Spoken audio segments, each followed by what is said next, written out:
Okay, so we are continuing with where um, we started with the modeling topics. So in the modeling, we have gone through data access controls, which are used for row-level security in DataSphere. So just a recap, we have three different options. We've looked at least two options for creating a data access profile or data access control, and then control the row level security for the transaction data set that based on the records that we have. Um, example three is basically for hierarchy node. Since we didn't have a hierarchy, once we go through hierarchy, we can come back and do this exercise as well. But it's okay. You can also do this last one for the testing purpose, exercise 3. A couple of things mentioned. How does the data access controls applied? As we said, we looked at it will inherit the graphical views data access control in the analytic model. So you don't have analytic model, the graphical views data access controls are applied in analytic model. And also you can apply the DAC on master data attributes in the analytic model, even though they are not part of fact1. This is a small topic. I thought we already discussed this persisting data view in the past. So I'm going to ignore this one. So persisting the data view is graphical views when you go and run a data refresh to continuously update the data into a local table of DataSphere. This is going to be persisting the data view, and you can schedule this to run every on a periodic basis. So it is just this is some helpful links are there, but really this topic was discussed at the very beginning when we're talking about graphical views. So I'm going to put this one in the graphical views to persist the data so that it gets much comfortable. So graphical views and SQL views, as soon as we complete the graphical views, and if you see that the performance of the graphical view is not good, then you persist the data and you know where the persistency is option is there. So I'm going to put this in here, persist the data view. Okay, and then some reference tutorials. Okay, so with that, we go to the next topic. Today, we will look at currency and unit conversion. We'll start with currency conversion first. Then we will look into unit conversion and then intelligent lookup and the task chain as well as if possible. So we'll start with currency conversion. Currency conversion is not a new topic for you. Mostly you would have seen in different data warehousing systems or even in transactional systems like ECC and S4, you got currency conversion done. We know that the required tables that store the currency exchange rates, TCAR X, TCAR F for decimal places, for exchange rates, more information. So you can always find or go back and check your previous um, SAP ERP tables, SAP ERP notes that about currency conversion where the data is stored. So what we're going to focus today is how do we get the currency exchange rate table data into DataSphere, and then how do we apply the currency conversion to the measures that are in graphical views and analytic models. So that is going to be our objective. So we're not going to look at all the TCAR tables and see what are the structures, but at a very high level, we know that TCAR is the main table where exchange rates are there, and you got TCAR F and TCAR X for decimal places and rates information, rates, the exchange, the currency code information. So you can take a quick look at those ones in the system. I'm going to switch to my S4HANA system. So you can get the exchange rates data from source systems like ECC, S4HANA, and also BW S/4HANA or BW HANA. Since I don't have a connection to the BW system, I'm going to take this currency exchange rates from S/4HANA, which is really the use case all the time. You always get the exchange rates loaded or replicated from your S4 system or ECC system. So this is a node you can get the data loaded from your S4 system.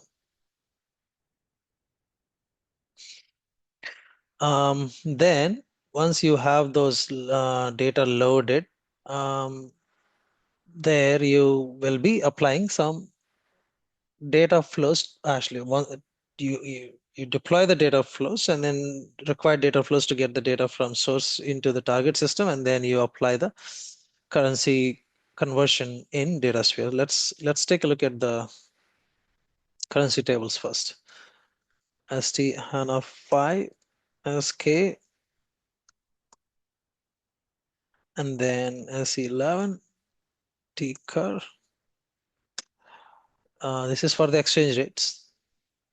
You get from currency and to currencies, and then the date, effective date for that, and then the exchange rate type, whether median, average, or moving average, or the month-end balances, whatever, you will have different exchange rate types for each conversion factor that you apply.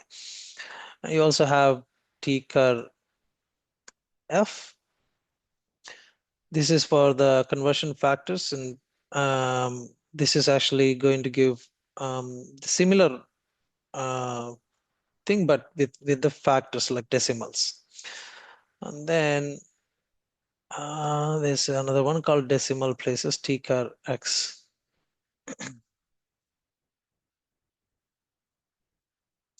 Yeah, so decimal places is what really important for us. So we're going to look at what is decimal places here.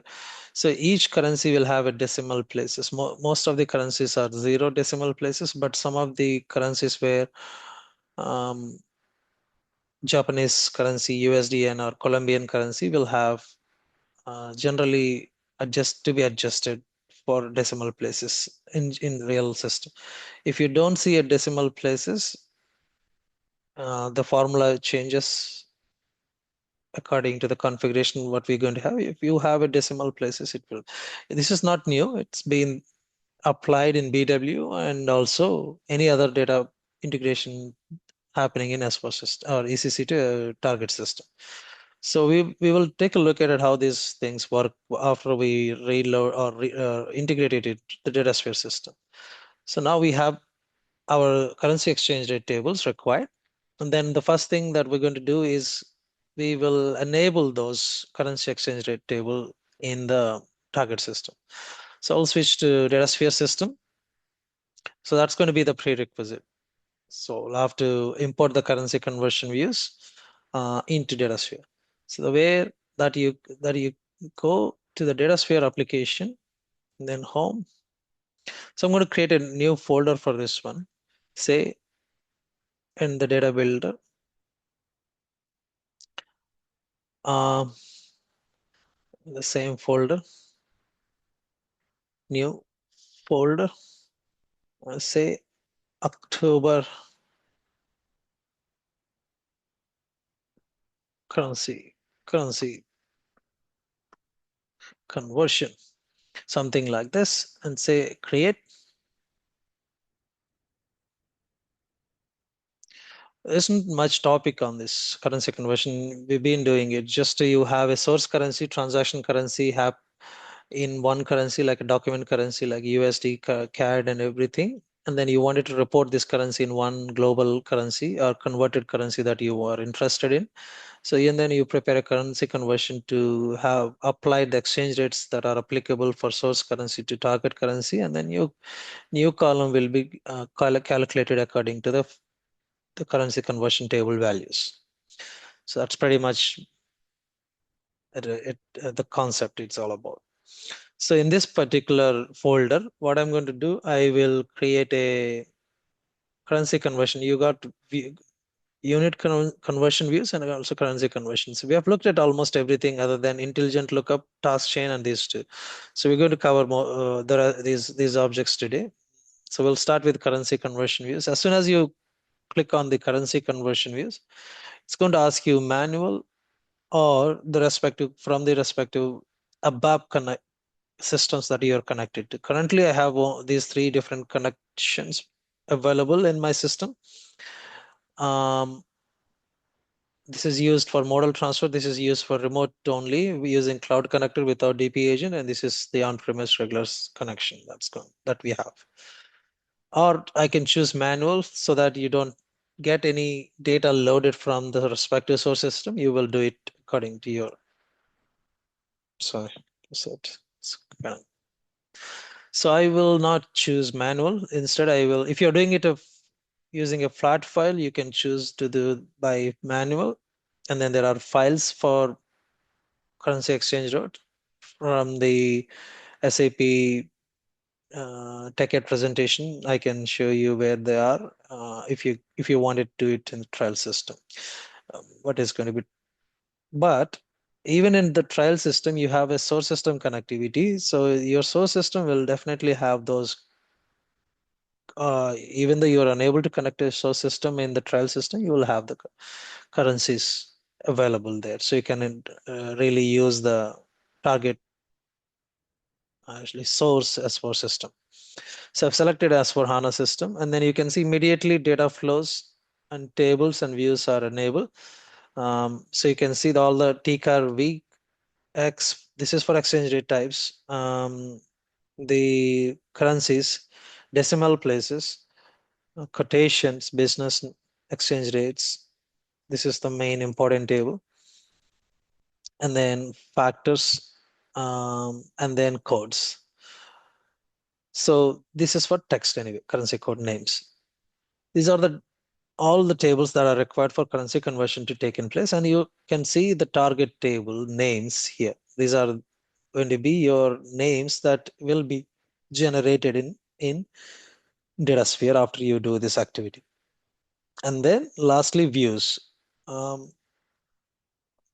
Generally, you start using views most of the times because SAP may have something that could implement in the form of views on top of your table. These are SQL views. We can take a look at these views after we do the import.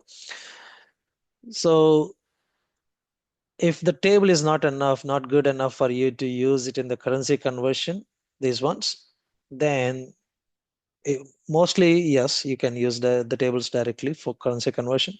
In case if you wanted to restrict and keep it um, safe or keep it more consistent with what SAP suggested, do the views. For the same ones, you will have naming convention with view and then instead of table. So I don't see tables here. Sorry. Yeah, here. The tables are here. So same object name, but just instead of table, you will have views there. So it's up to you. I wouldn't call up to you, but mostly you will use views as there is um, an abstract logic placed on top of the tables for the views. So we can take, it's not really big logic, it's simple logic. So I don't really see any problem in using, so I use the tables instead of views. That's totally fine to me. Our general best practice is to use the views wherever possible. Um, let me show you one more note about the tables versus views and where you're going to use, but wherever possible, use the views. So you can share these objects to another space once you put it in one space, and then you can share it with. You can also observe there is one thing, an important. Once you have a currency conversion in one space, and then you cannot share that particular object in another space where the currency conversion is happening. You're going to look at this. This is actually for the tables where you have a table data loaded in one space. You can share those tables in any other space. There's absolutely no issue. So should I create it? I already created it. You can actually, so when you create something like this, it's going to build the tables and the data flows, not the build, but you get those tables, flows and everything here. Looks like since I already have, it's not allowing me to do it again. So let me show you where did I put. Um, this is my new one. Oh, it did. So since it is only taking the full naming convention. So I do have these tables and views loaded in the same space in another folder. But let me see why. How do I get this? I thought it wouldn't allow me because mm, they are the same. The for that particular space, the where I'm working, it is the same object like tcr. If you, I can see this is in the newly created folder, deploy, and also, you see the status is deployed October 10th, which is yesterday, not today. So really, even though I do it again, it is really pointing to the same object that's been installed in the previous folder. So it's just the folder that you're showing it in a different again, but it really speaking, it's already deployed in the different folder where when I did it for the first time. So I can go back to that for the one that are for the first time, or I can show you in this newly created folder as well. But it's just pointing to the same object. So let me go to the currency conversion and tcr tables. I put it in that folder as tcr tables, but it is actually all the currency tables that we have.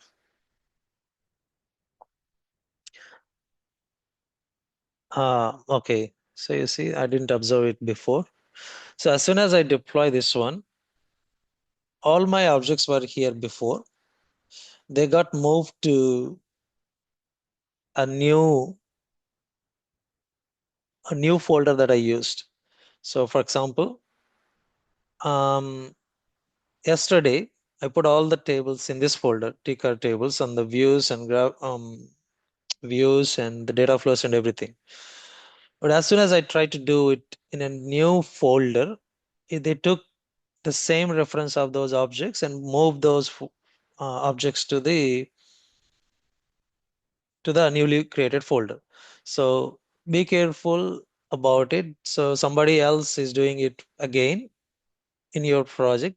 They are really um, taking the files or the objects to the newly created folder that they are working. So and they're going to go get you lost. And what about the objects that you're going to have in the currency conversion where they are pointing to the previous folder? So since these folders are all repository objects, I don't think it is going to be a problem. You can have your graphical views working without any, or SQL views or any analytic models working without any issue. Okay. So this is one of the note that you may consider. So I'm going to put this as a note, as in the prerequisite whenever you do importing the currency objects, conversion objects in a new folder is going to move the objects to move the already move the objects to the new fold to the new folder if they are already in somewhere else. If not, it's going to put it in the folder where you have it. Okay, so I'm going to put this one here and then just leave it there.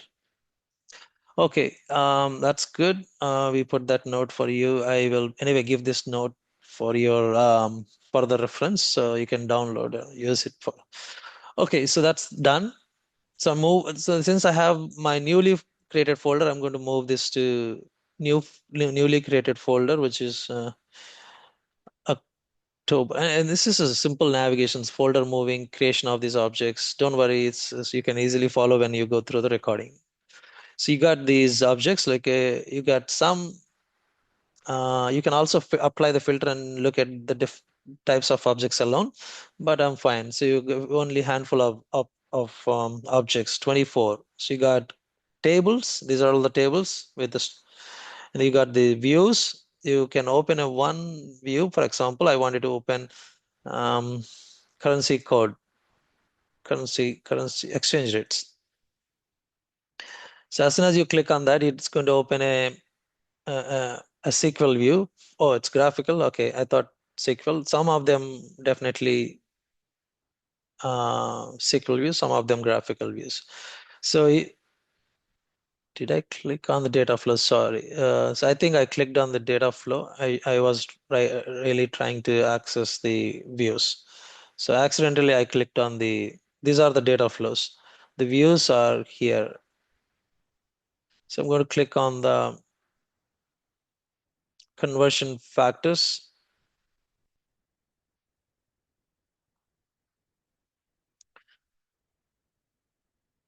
Okay, currency conversion factors view. So this is for TCAR F, and then there is one TCAR F. So it's better I always do it in filter so that I don't have to confuse what object that I am working. So it's going to be easy to do what we wanted to. Really, I don't want this welcome to the data builder screen all the time. I tried to remove it in the settings. Couldn't find something. If you know, just let me know how do I can remove this data builder. All it's annoying. I don't need. I wanted. I know I can go to the repository explorer and do this job, but when I'm in the data builder, I didn't want this welcome to the data builder. Um, that's causing some unnecessary window occupied here. Anyway, that's totally different topic. So here, filter by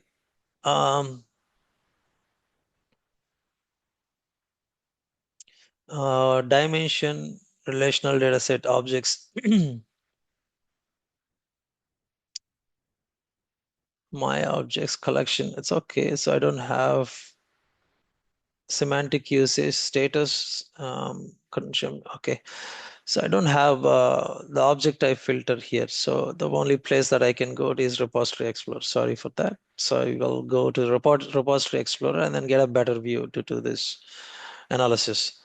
So I get more space and I can apply filters and do activities more comfortable than data builder. So yeah, this is what I was expecting central. So I was expecting to see this filter by this as well. Maybe I should have it. Don't worry. I just let me why I can see it in the filters area. Let me see quickly. If they are giving it in the repository explorer, they should be given in here too.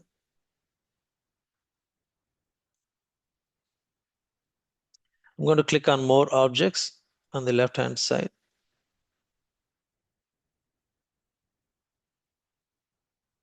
These are all the folders filtered by. Semantic usage is not the one. Sharing, exposed for consumption, release status. Um, let's say filter settings. Let's see what is that we wanted to see. It's not about technical name. Connection created on, yeah, these are not the one that really we wanted to apply the filter on. Yeah, we don't have it. Sorry. So we're going to repository explorer.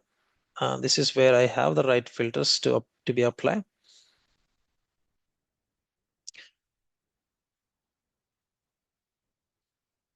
It's pretty slow. Okay, IT Central. So I'm going to move this to the left side so that I get more space. Oh, sorry. What happened today? It's click. Should click on this one.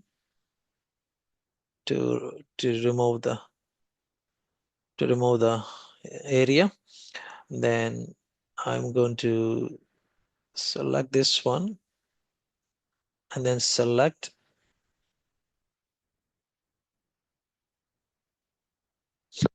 the folder. Sorry, what I'm doing today. So my objects, I want to do first one, views. So my newly created folder in the IT Central. Come on. Let me go into the folder first and then apply the filters. Today's navigation's little. I'm going to go into the folder and then I can apply the filter now. It's just going to be views. So I got 8 views. So I'm going to filter on the views. Okay, these are the standard views that are created inside the folder for this particular currency conversion. So I got expand this one to see the technical name. So I'm going to put tcar view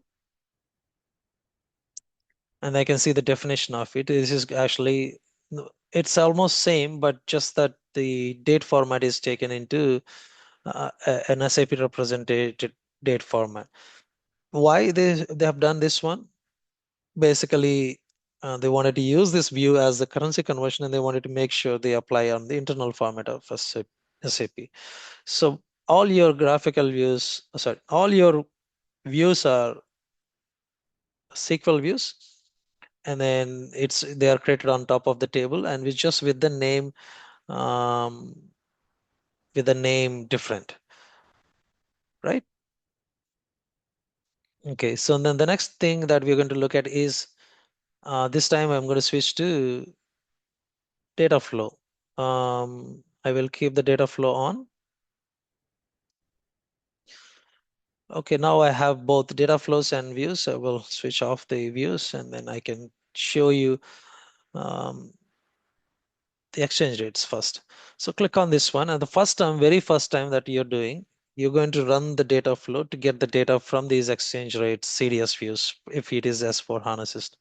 So you can see the data source is iExchange REATE rate and raw data. So that's your CDS view that is enabled for data extraction true in the S/4HANA system. You can check that. We already have that. And that is used to read the data from underlying tcar table and process it through to this final table. So we didn't do anything when we imported the currency conversion views. It automatically occurred, and then we got the data flows created and deployed. Only thing that you're going to do is for the first time or recurring job, you run it. Since I already ran it, if I do it in append mode with upside, it's going to be fine because it's upside. It's not going to do any newly records created unless there is an update in the source. So that's fine. So I don't have any update. So I'm going to display the data to make sure we have the data. So I have the data in there. So I don't want to run it again. If you're doing it for the first time, run it, or you can even run it, no problem, because it's going to be an upset. Unless you have a new record, it's not going to overwrite or create a new one. Um, so that's pretty much for the exchange rate information available as tables, views, and the data flows that are read from that are going to read the data from CDS views in the S/4HANA system. So once you have everything set up and loaded the data, and that's when your prerequisite is completed. So from here you can say um, prerequisite is done. You can find more information here. Now we apply the currency conversion in graphical views and also SQL views as part of our modeling exercise. Any questions on the topic before we create a graphical view or SQL view? Okay. No questions. They're all good. So then now I'm going to create a new graphical view in the same newly created folder, or I can put another folder called modeling models. So we'll go a little bit fast here because it's already 30 minutes and it took more time for the topic. It's really simple. So navigation is going to be very simple. So we will be going very fast in creating the good navigations. So we'll start with a model, create a folder, and I'm going to have a graphical view.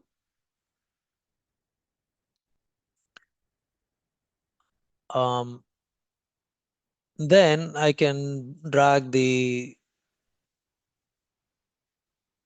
what do we want to drag? A transaction data set.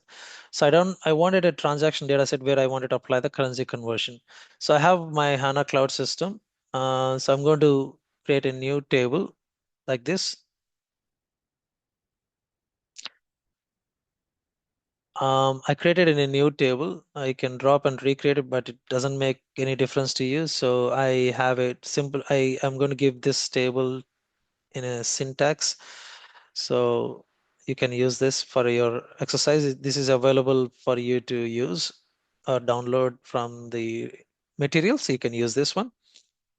So basically creating a simple table, either you can create this in the external system or HANA Cloud or internal system of HANA Cloud by going into the um, database explorer of that particular space. For example, if you wanted to go to the particular database explorer, you can go all the way to the space management.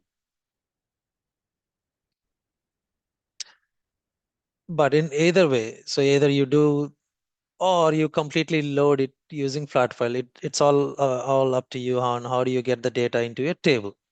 So I'm just telling you different options here. It doesn't matter what option you're going to choose. So I'm going to say this one. I can do it in the underlying OpenSQL schema of my space. And then as soon as you create an OpenSQL schema, you will be able to see it in the local space here sources. You can see all the OpenSQL schemas. And then you can access the tables underneath. It's fine. So either I can do it in the underlying database from of DataSphere, or I can connect to an external HANA cloud, or if you are using a trial system, you can extract the data from any source system or use it a flat file, the last option. But at the end, you will need a table to be created and the data is loaded into that. Okay, so now we have the data for currency conversion. So I can display the data.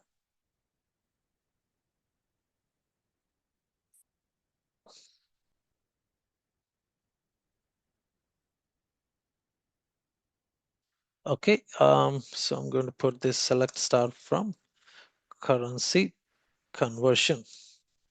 So it's good. Um, it's connected.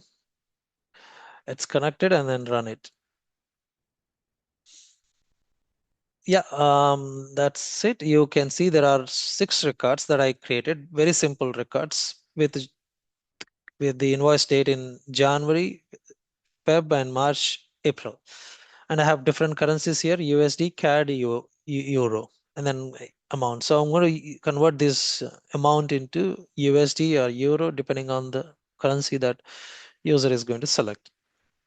We'll start with um, graphical view creation. See, tell me where you can apply the currency conversion. You can apply it in graphical views, SQL views, analytic models, and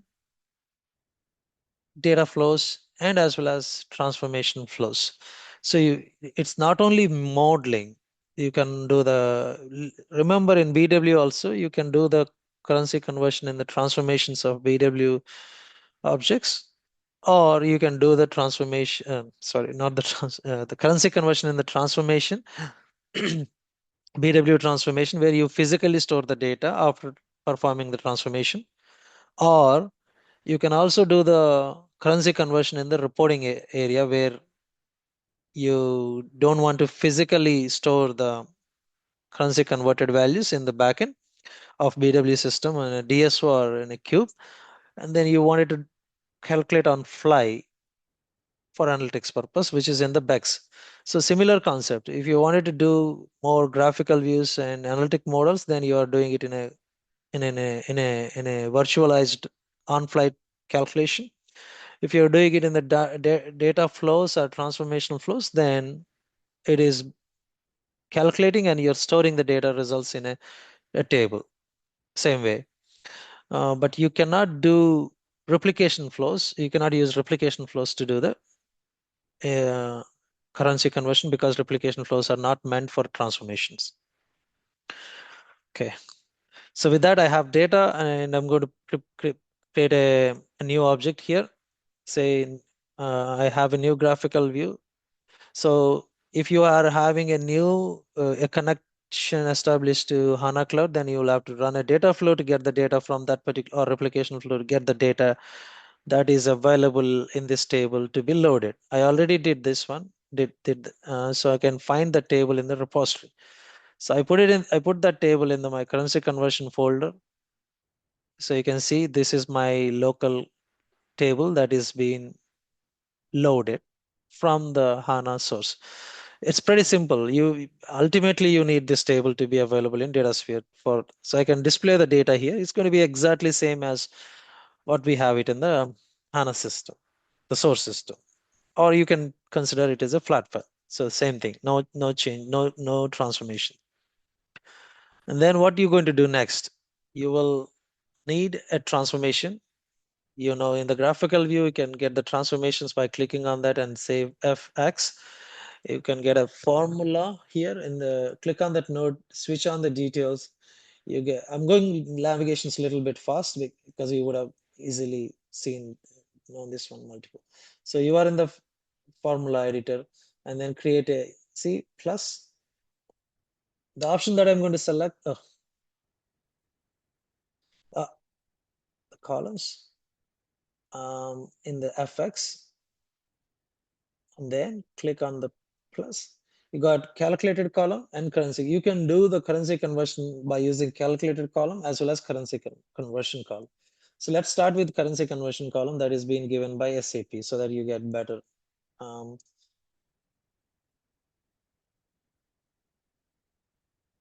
So as soon as if your clicks are important, so if you click on somewhere else, it's going to lose the navigation. So I'm going to say my invoice amount.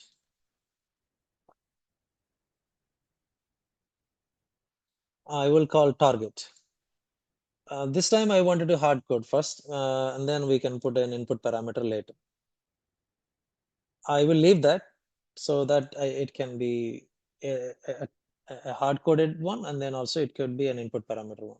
So again, as soon as if you click on somewhere else, it is going to lose your, so always be on the same navigation FX. So I don't need 34 precision. I can be okay with 15 decimal scale is fine. And then these are the steps that are required. Source currency. So I'm going to remove shift. I will explain the effect of this shift. But by default, it is going to be selected, but you don't need shift to be there if you wanted to do the normal currency conversion for these kind of currencies like Euro, GBP, USD, and Canada, and etc. But it is required for especially where the conversion SAP tables apply for the currencies. That's why by default SAP pushing that option to you. So never. I removed it for the training purpose, but never remove it. I will put it back for the reason where I wanted to use it. So shift is required for Japanese currency, Colombian currencies, and etc. So you never know what type of currencies you will have in your project. I don't think this is a new topic of DataSphere. This is there in BW, SAC, everywhere. So source currency, but it exactly follows the same concept in everywhere. So fixed values, I'm going to put this one, or you can see there are multiple values. I'm going to choose the currency, source currency from the column. So my column will be currency key. So currency key column in the source table will be acting as the driver to as the transaction currency where the transaction originally recorded, and then target currency for now I'm going to put USD for this example. Reference date. So you got to see options here. This is like a key date. Come on.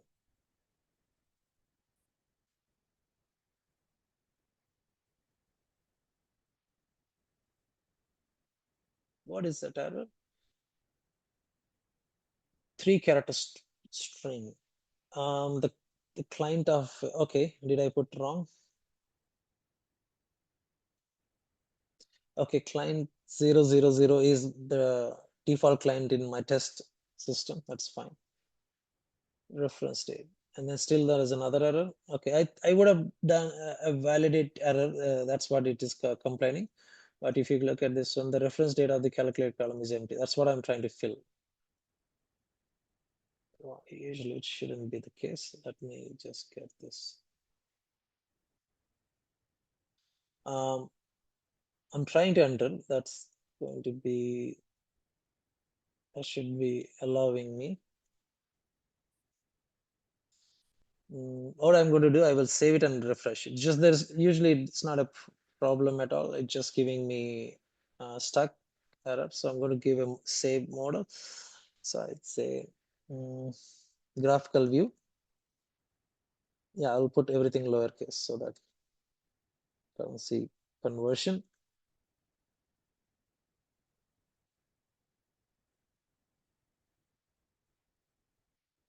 And then say save it.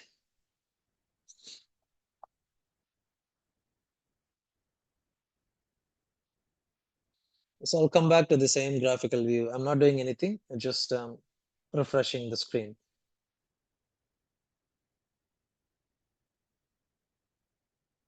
Okay, so I'm in the FX. Now I go to that particular formula or the currency conversion measure. Then now it's refreshing. Interesting.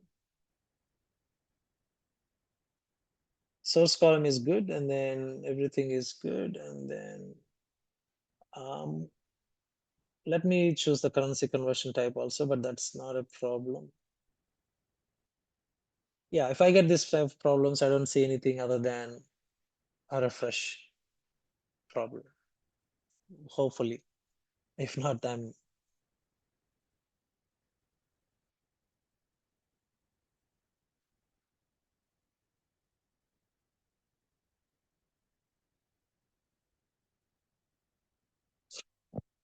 okay. I'm going to go to that.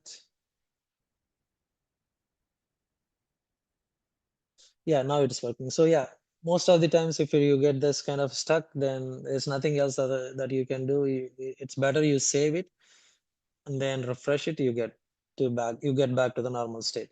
So okay, fine. So you can see there are four options for a reference date. You got input parameters, columns, expression, and fixed date. So I can give a certain date in the past to use the currency conversion applied from the currency exchange rate tables, or I can give a hard-coded value like a current date function. I can use it in the expression.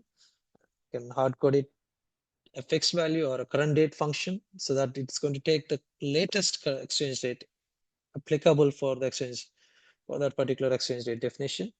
Or I can choose a column to represent what any date column that is to be used for currency. Most of the times you use column, because that's where originally the transaction is recorded.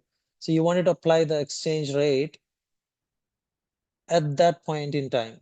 So I'm going to use invoice date. Sometimes you use FX gain or loss by using current exchange rate. In that case, you can use current date as the exchange rate derived date as a key date. But many scenarios you apply the exchange rate to be applied for the transaction that occur. So say okay. So I'm not telling anything new. This has been for the last 15, 20 years what we have been doing here in SAP world. So that's good. Um, Anything else that we need to look at this in the exchange rate definition? Conversion type. So look at this one. In the exchange rate table, as I said, you will have multiple exchange rate types. So median, average, moving average, or monthly balances. You've got different types of rate types. So I'm going to choose M where the data is available. So the rest of the things you can see there, SAP is using the views, not the tables. This is what I was trying to tell you. If you are using a currency conversion of SAP standard um, column, then by default, you will be SAP is proposing you to use the views, right? If you are going to use another way, which I'm going to tell you after this one, then I have control to use whether a view or a table. We'll come to that after, but SAP standard recommendation is to have the views used. So all the tables or the views that we import, we have generated for this particular currency conversion purpose is selected automatically. Okay. So there's nothing else that I need to select. It's all green and save it. Um, and then deploy. Before even deploying also, I can display the data. Actually, one thing, rounding. Let me see the data first. So click on this one and then display the data preview.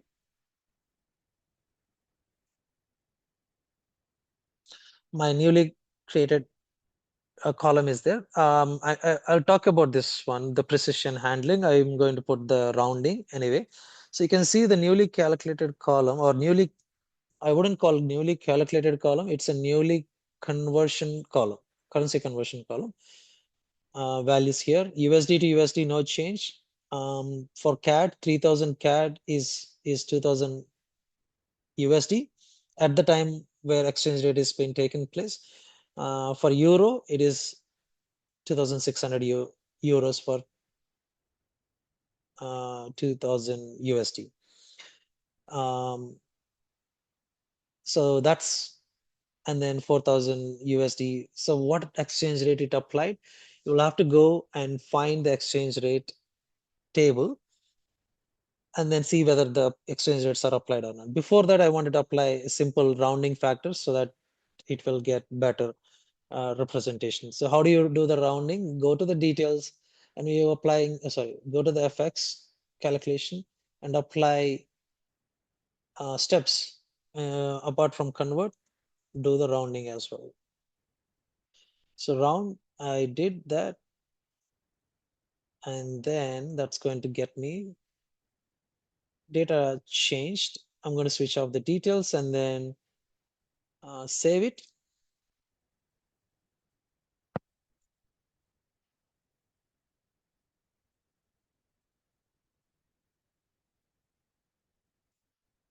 Um, I'm checking the data at the FX.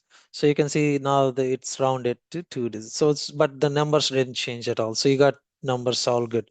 So now I'm going to make sure my conversion taken place correctly or not. So fine. So it has to be for this particular date.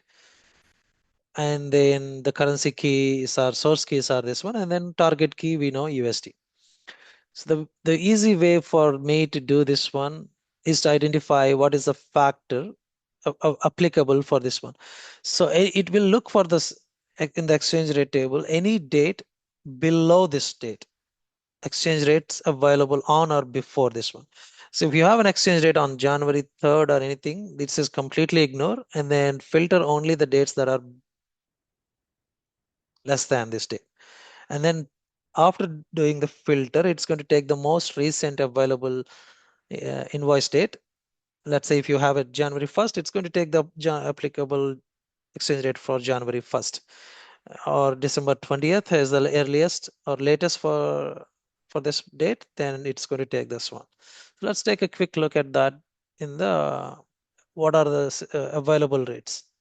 I can do it in the ECC system, or I can also do that in the database explorer of this particular system underlying. So I'm going to access my tables and views using an administrator ID. So if I go with my space ID like IT Central S Sorumpalli, it is not going to get me to the access. You can see that, right? So when you do the data preview, yeah, I would get access to the views, of course, from this one. Let's say catalogs, views, tables, definitely I wouldn't get access. So you see only these tables. But if it is a view, I will get to see the views. So they are the currency table views. So I'm going to run this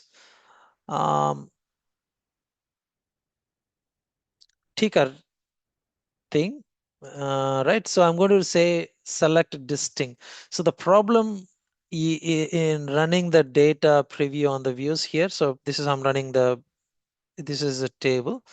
Um, Let me just get to the IT Central and then SQL window. So I'm going to grab this one. If I run this in my IT Central schema on the table, it's not going to work because I will not have access to the table. Insufficient privilege. I have to switch this to view. You know that, right? Any database space user will never have access to the tables. That's why you don't have a data access controls or any security applied on. It's always going to be view. So I can display the data on the view. So okay, so I have some filter applied here. So that's why it's coming up. So if I don't apply the filter and then run it, so you can see um, all the available distinct dates are there. But you, as I told you before, this date is not an standard calendar date format. It's an SAP internal date format. So I have to convert this again to the standard date format, which I don't want to do. Instead, you can do that if you know the formula to de convert from internal format to the standard date calendar date. You can do so. That is the only way that you can do.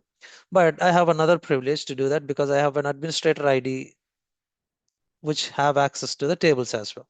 But since you don't have access generally, so you'll have to convert this GDAT2 back to the standard calendar date format. So I'm going to switch to the administration ID, IT admin. This guy would have access to everything, including the tables. So if I run this statement in the IT admin console, um, this GDATU is the SAP date form as a standard calendar date format, so I can run it. So let me run it in IT admin. So you can see all the dates. I wanted to see the applicable rates, right? So from 1 to 4, because that's where my invoice transactions taken place. So I'm going to put it order by. So it has 4 dates available. And so, but all of them are greater than January. So but my transactions are there on January 2nd also. So this is not going to be applied. So anything that's really going to be has to be applied is something below for for some of the transactions, yes.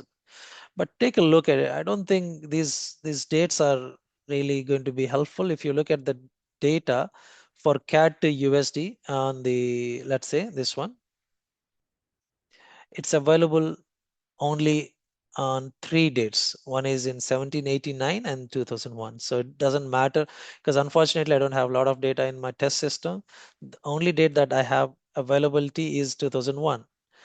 And I can also see this is QRST, which is the rate type is M, and I applied the M. So basically it's going to be one rate. For CAD to USD, that's the only rate that I have. Actually two, and so it's 1.49. So calculate 1.49 for USD to CAD. My source currency is 2000 CAD.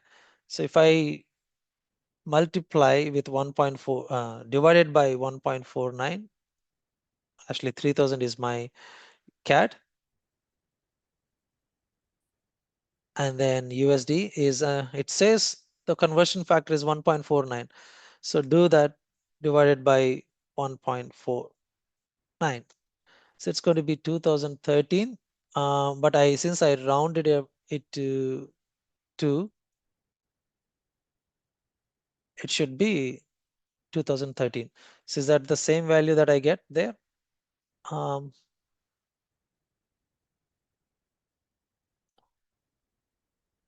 for 3000 CAD, it's coming as 2005. But I have 3000, right? It should be 3. It is rounded off. Okay. Okay, I understand. The exchange rate is not exactly 1.49. Let me, I think this is more decimals to it. So I am going to see it's 1.496. So I'll put 496 in the formula. So then it's going to reduce $5 more, and it's $2005 is what you get it. So exchange rate factors are important when you are doing it. So that's, and similarly you can find it for euro and also for any other currency that is available in TCAR, and then it should match to the conversion. So this is how I made sure that this is working as fine, right? Any questions in the entire process so far, or and we can move on to the next topic in this session. Okay, so I'm proceeding. Right there.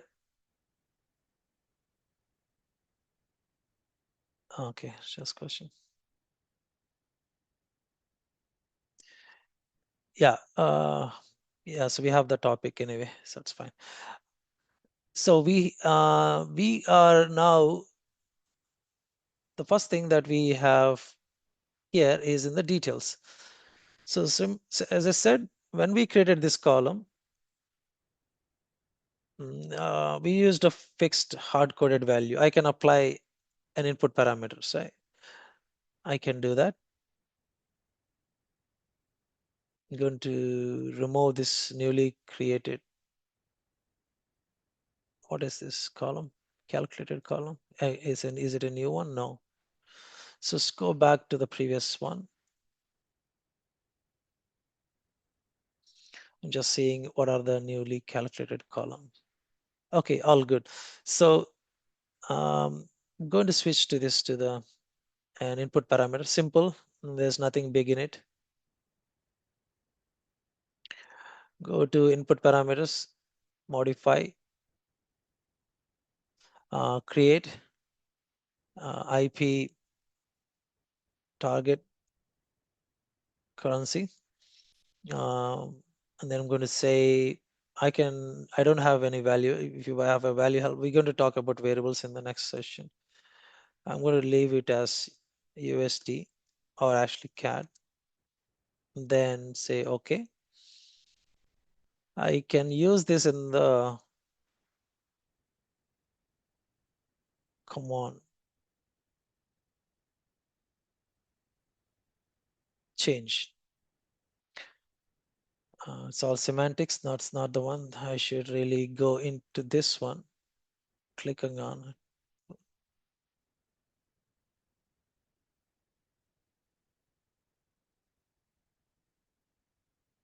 Should be in the FX, not in the semantics. This is again always when you're doing something input parameter, you are going to be in here.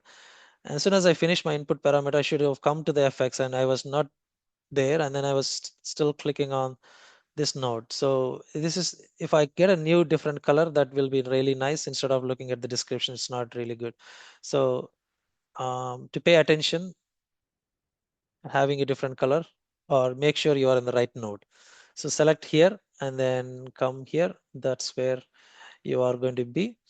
And then instead of target currency hard coded, you can choose to have an input parameter and select the input parameter and say okay. It's going to save it.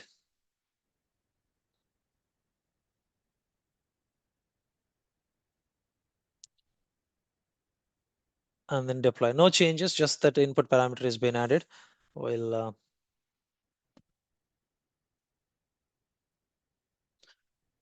Okay, deploying is completed. And if you try to do the data preview on this one, now it's going to prompt you for an input parameter. I don't want CAD. I can do CAD. Let's see if there is any exchange rate availability there.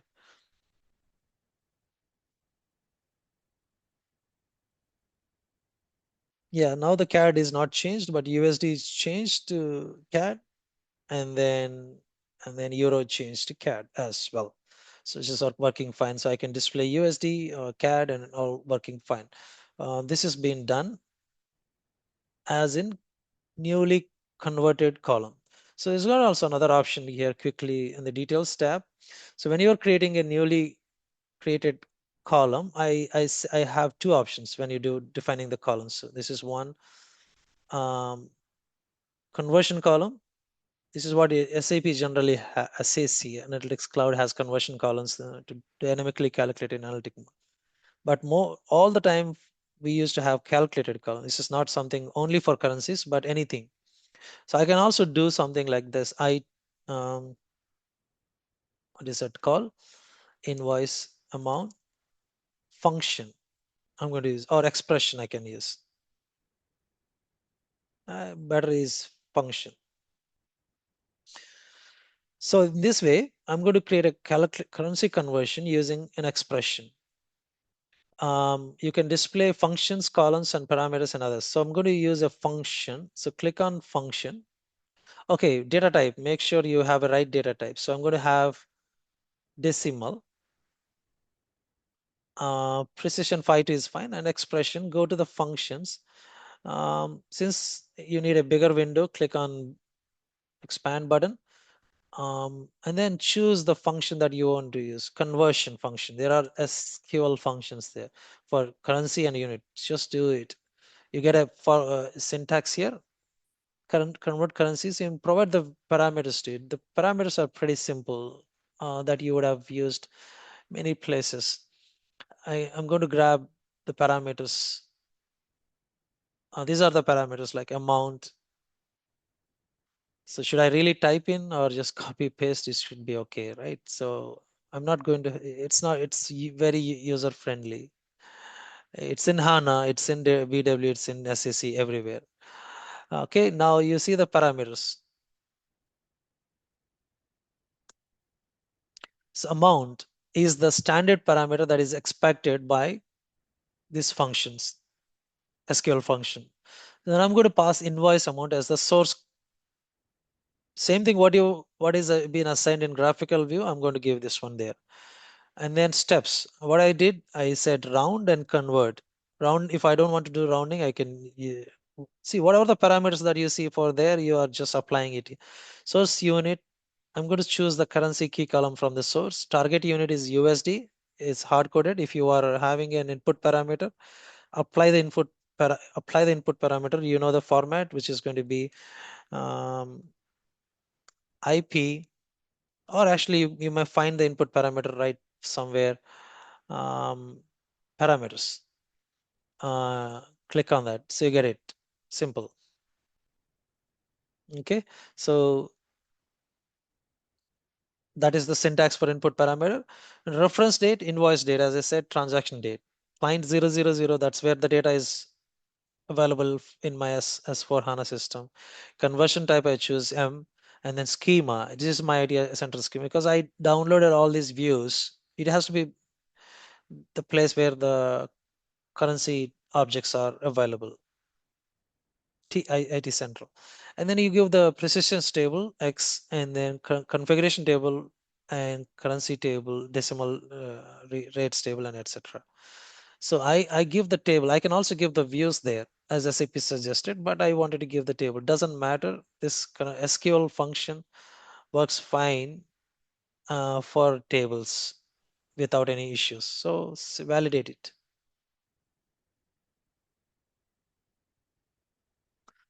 Okay, now I can close this bigger button.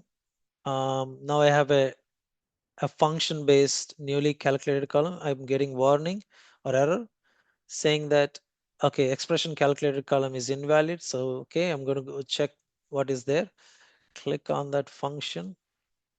Um, I think I didn't put the comma after this parameter, so I'm going to do the validate button before I go back so that it knows, okay, expression is valid. And then I can switch off this one and also switch off this one. And then refresh the screen, because now I'm getting USD or CAD both fine. Now I got a function and then the values are having no change from this one. So which means you can apply standard conversion column, or you can also apply a newly calculated column and simply put the standard function logic in there, or even you can add more to it as well. So if you want it by based on if else conditions and etc. Like if this is something, if this parameter value or if this user is asking for this one, do the conversion. If not, don't do it. So something like that. You expression can have more privilege than a regular conversion column. But some reason when I was doing SAP suggests to use conversion columns basically because you know that what is expected out of that column, a design for conversion column, and then you can have it dedicated um, calculations and usage for conversion columns in the SAC area for other things. But for us in DataSphere, I don't think it is going to be a case. But since we are going to use it in an analytic model, and so it is better you do as a conversion measure. See, in SAC also you have these options, right? Conversion measure as well as a calculated measure. So something like that. But for last 2 years, I've been seeing to use as a conversion measure. I think depending on for, for the other purpose on this one. Similarly, conclude that way. But if you are doing it as a calculated column, you have some other benefits on transformations by applying more control on the formula. Okay, so which is good. Now this is done, and then I'm going to save it, and then I can deploy this as well. If I require, I deploy it, but I don't want to deploy this one. It's just okay. It just takes a few seconds. It's fine. So nothing is, we can do the simple SQL view on this one as well. It's going to be exactly same as what we put it in the formula just now. So I'm going to grab that and then put it here as well. So we'll go to the same folder and switch off this one and then create a new SQL view. Um, the same folder, same thing, by default, it's going to be SQL, not the table function or script. So I'm going to use standard query, and you know the syntax, right? You just prepare your query, select whatever the columns that you have, document. When you define the table, then it is easy. LT, um, currency conversion, that's the table. So then you have a command con, code completion to say doc ID. Yeah, you're getting it right. So then you can also do vendor, and then, sorry, and you can just do GL account, and finally invoice amount, invoice date, whatever the columns that you wanted, tab, tab, tab for completing code completion. And then finally your uh, function that's going to be convert currency, the same function that I used there. So put everything in the brackets and then keep that as a newly calculated invoice amount in target currency. That's it. So the formula syntax is going to be exactly the same. I'm going to copy paste again and then put there. It's nothing I have to do, right? All good. Syntax check. SQL is valid, and that's it. Details, save it and deploy it. You can also apply the table function if you wanted to go with more control loop based or any other internal table purpose, you can do the table function, but the syntax is same. You're going to call this SQL. I'm going to say SQL currency conversion. You can apply the input parameter, you know the syntax, there's nothing IP. If you define there, you can call the input parameter and everything. So this is all done, display data preview.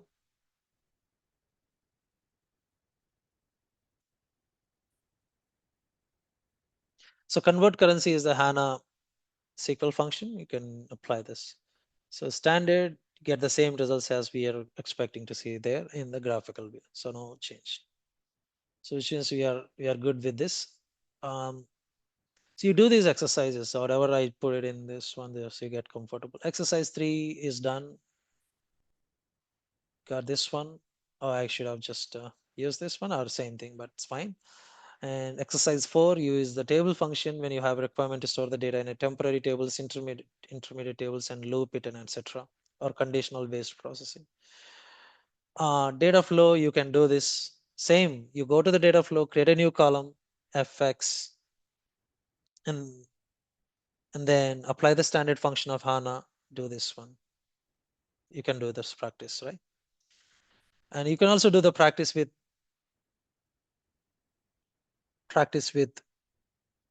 So, so, mm, so sometimes like we have performance is right. We create input variables and then pass it to the pass it to the nodes, right?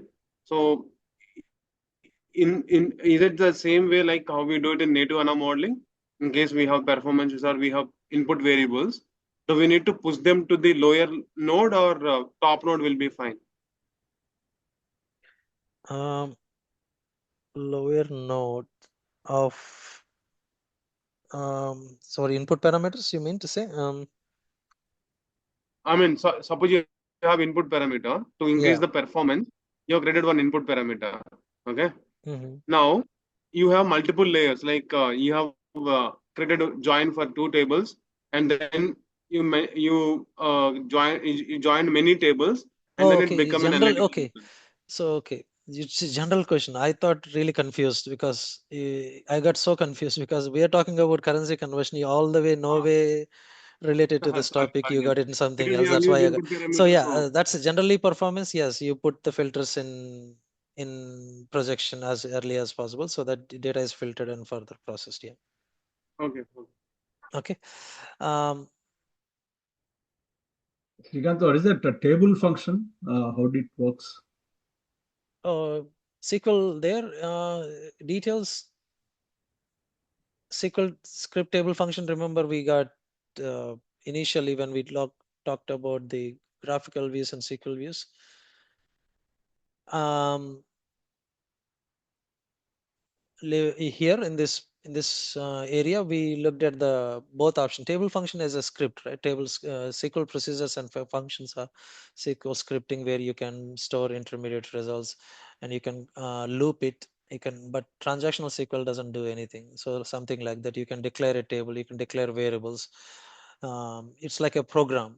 You can you can put the data into a table, temporary table, and you can loop that based on certain conditions, um, um,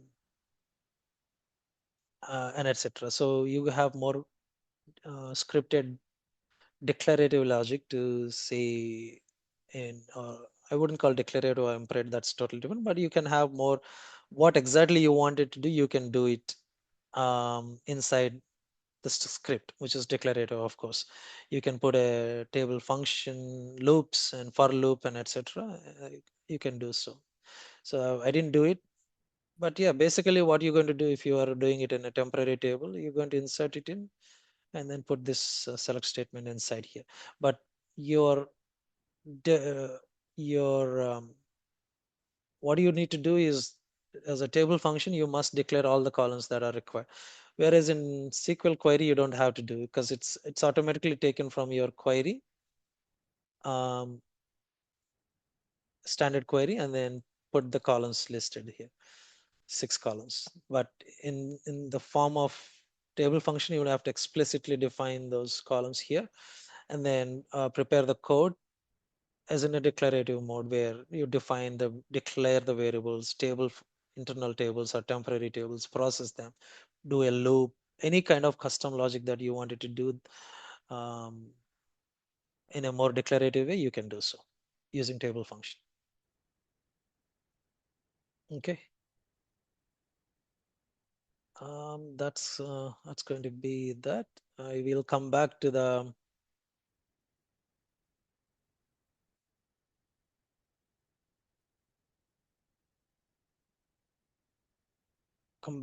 currency and unit conversion. Yeah, so this is the final one for your exercise to data flow with SQL function in the data flows. And also if you're doing it, if you wanted to do it in another one like exercise 5A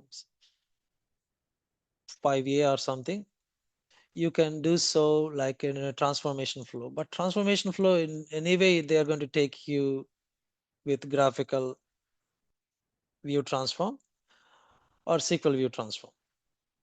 And both you already did this, so it's not really going to help a lot, but just to get some comfort on the navigations.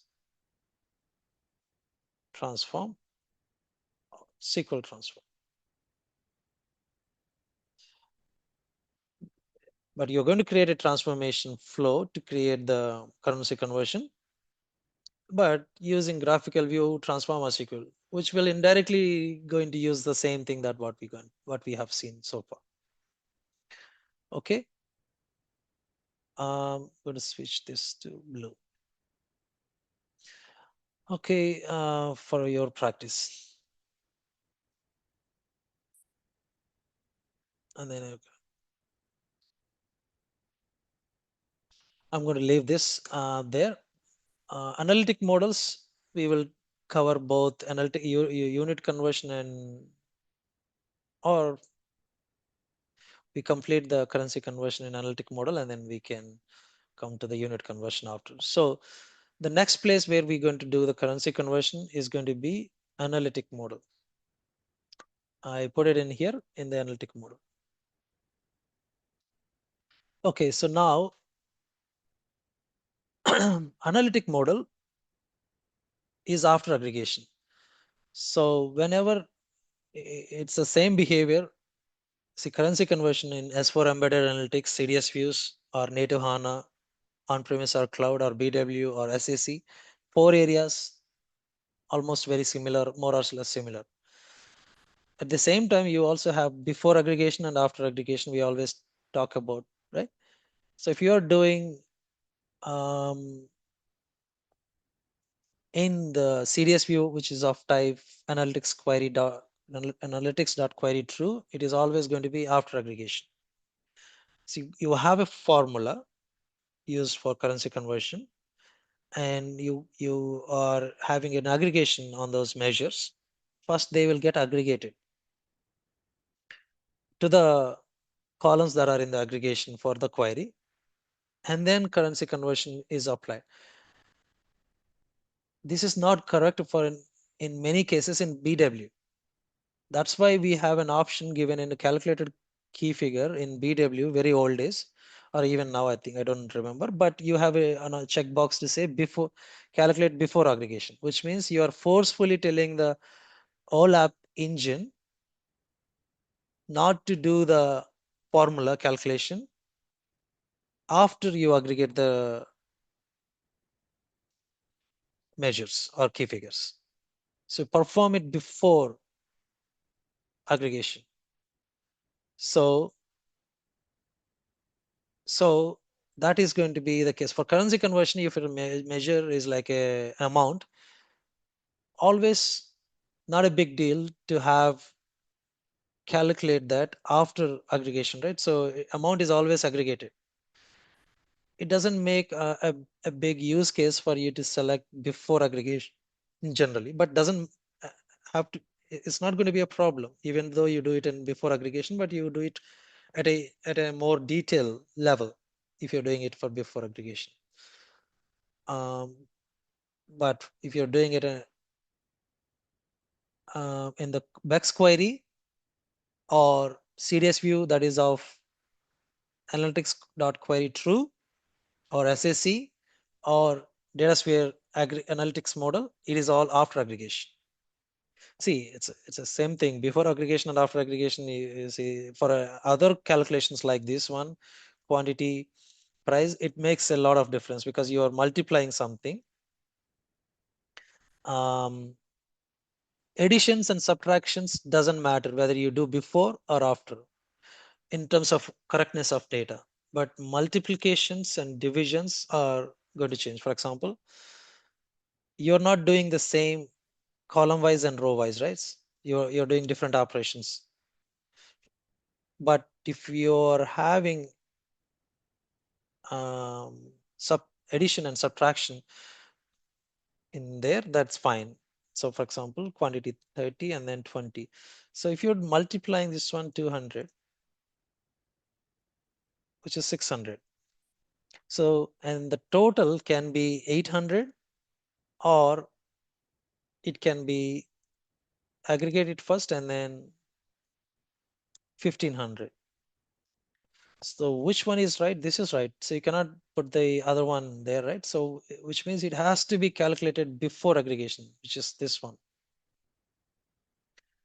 and get the results to 800. If you do this calculation after aggregation, which is going to be 50, calculation column. This is a calculation.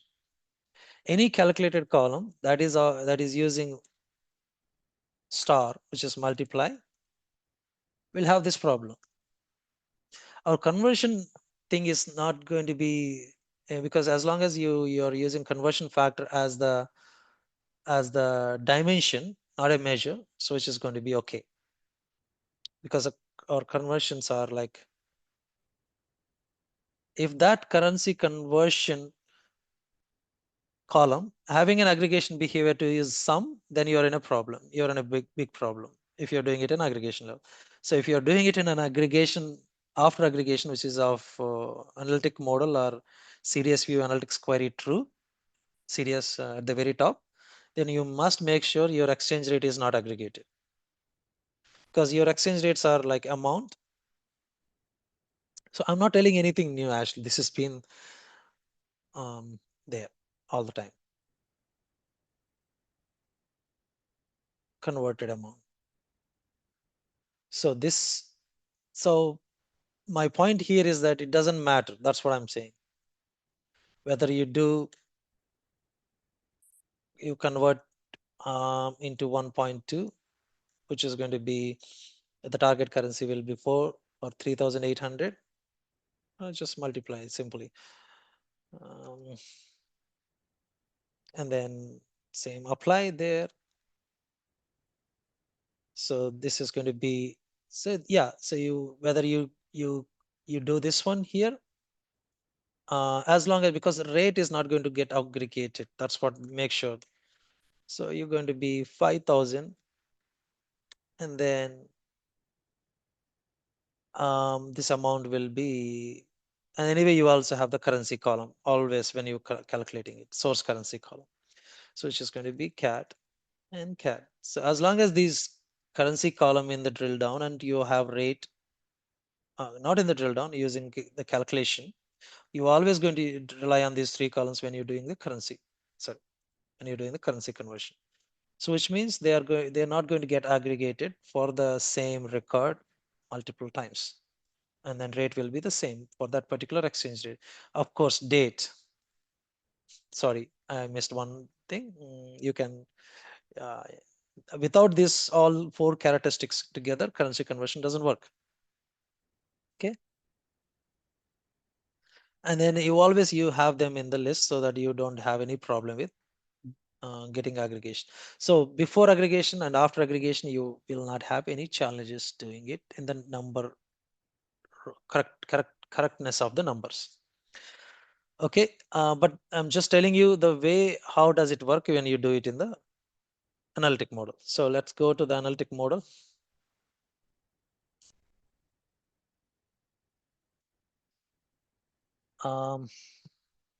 So create analytic model.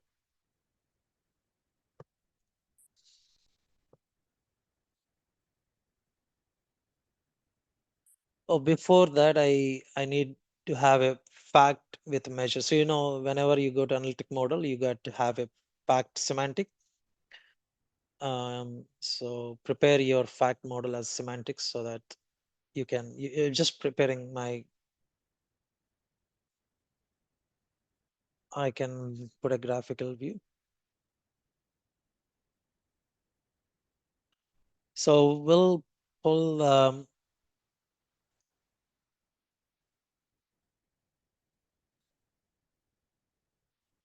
thing that's in the currency conversion. This is my table. So I'm giving the semantics to it. I am not going any change to it. It's just getting the semantics because your analytic model needs a semantic. That's going to be fact. As soon as you select fact, you need a measure. I'm going to put this as measure, semantic type. I will say, first let me change to measure. It comes here and aggregated. Only this one is getting aggregated, so no problem. And then I'm going to say, change the semantic. I have to give the semantic like amount with currency. This is like a currency in BW, you got a currency amount column, right? It needs an association of unit column. I don't have any unit column because I didn't do so. So we're going to do currency key. I will update the semantic to it. Semantic will be currency code. I'm defining this column as a currency key column so that now I will be having a semantic column to be selected, unit column, currency key. So this is good. Say okay. This is done. Now my source is ready for analytic model. So I'm going to call this as, even though it is graphical model, I will say created for analytic purpose.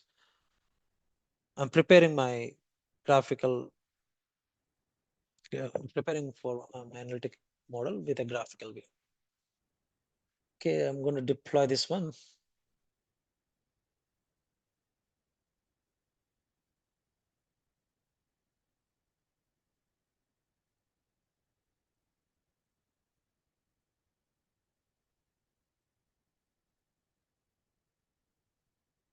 Okay, now this has been deployed. I can use it. Close it and then start creating an analytic model. So if I do analytic model without doing that or without having a fact, I wouldn't be able to. So create an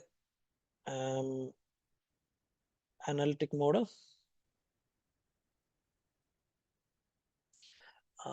There's one thing that I may not cover in this topic is the structure members, which was not there before. Now you got structures that you can define. We'll cover in the next time, and then I will upload that session for you. It's just, yeah, if I keep adding everything that is coming new, we'll get more. So that's a separate topic. So details, I'm going to put this in, I think this is the place where I have models. This is the newly created one that's only enabled for fact. So I get this one. I don't have any associations, so I'm going to be okay. It's not about associations checking or testing. I have one, and then now you can switch on the details. Here you can create a newly calculated measures, right? So you got conversion measure. This is what I'm telling. Also calculated measure. So similar to what you've done before in the graphical view, you can do so. So you can start with conversion measure. Select the source measure. This is the only one. If you have more, you'll have to pick the one that is there. And then target currency. If you have an input parameter, you can define. Otherwise, give it USD. Okay, so it's asking for consistency. So, and then it's not allowing you to choose from available. Same problem. Is not valid. Currency conversion measure. Conversion measure is not valid. So I know that it's just not valid because I'm defining it, but this is a bug. I don't know. I just need to refresh it. save it first. If you are already somewhere in middle, already gone to the level where you cannot redo simply. So I'm just going to put analytic model, currency conversion. Save it. There's nothing really problem. It's just that refresh problem.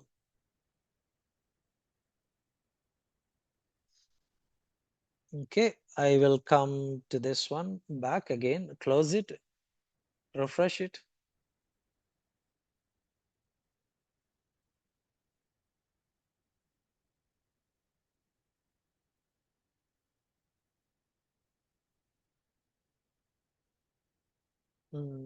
And open the model again.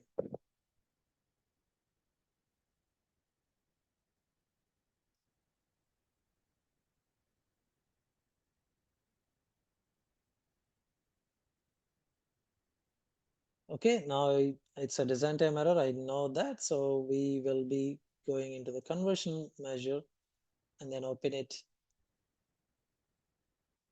Now it's working. So I can give fixed variable. So I don't have a variable. I can go to the variables area in the bottom here, or I can generate a variable out of it, or I can even get fixed value if you want it. So I'm going to give it a variable name saying that IP target currency.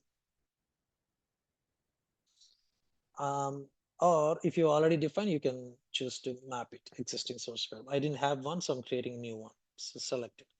So it's going to be a variable and reference date, I can give a fixed date, or I can give this is another thing. So we got fixed date, this calendar button, but when we did it in graphical view, sometimes it doesn't come. That's a bug, but they will figure. That's totally separate topic. So you got a dimension to be selected. So you're going to take the date as a reference for this one as well. Exchange rate type, as I said, M will be my exchange rate where I have exchange rates available. And then set scale formatting, you can just leave it. If you are having a big numbers, you put it in scale. Oh, come on. Otherwise, ignore those ones and then come to the put it to default values, decimal places, and give it a name. I'm going to call this as INV target amount in target currency. I can give the name saying that. Okay, okay, that's fine. I didn't have any analytic model. Okay, anything else that I need to do? No, all good. So save it and then consume it in the SSE system, or I can even do the data preview here. Or you can alternatively create a calculated column and apply the SQL function there. So same thing, nothing really big changed from what you've done before. So come to the preview. It's going to ask you to a prompt to provide an input. And then choose, I didn't give a default value there, so let's find cat, set this one. You can display company code into the rows. This one gets to the cat to cat. This doesn't have a currency semantic. That's why it doesn't show the symbols of the currency, but this one has it existing coming from source fact. I didn't prepare a semantic for the target call. So 6,000 becomes 9,000 cat and 3,000 USD becomes 4,000. That's all good. So quickly access it in an SSE system.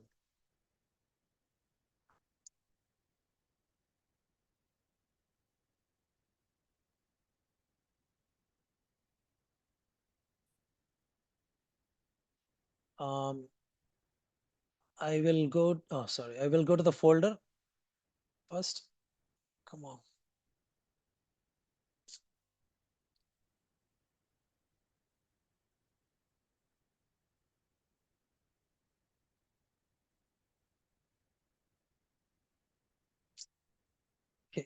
So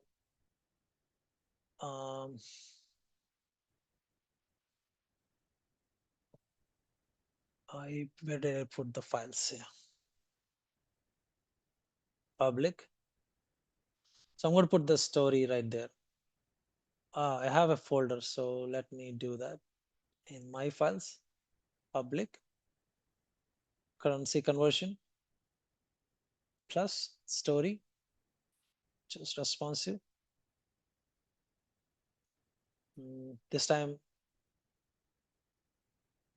insert a data set, existing model, other model, DataSphere model, connection establishing, central space, IT central.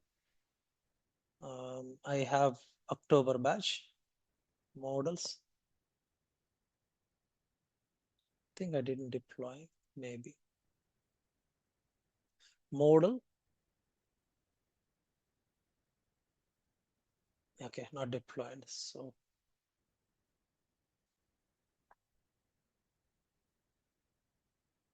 I could see the data preview even without deploying the analytic model. So that was the reason couldn't do it.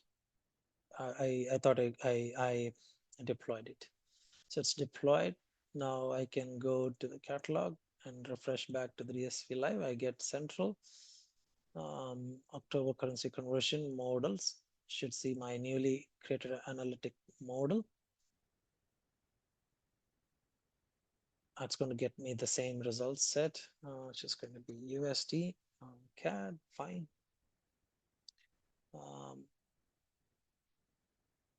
This is fine. I don't need any further. Okay, this is cannot display it because of multiple currencies. So I'm going to go add field measures.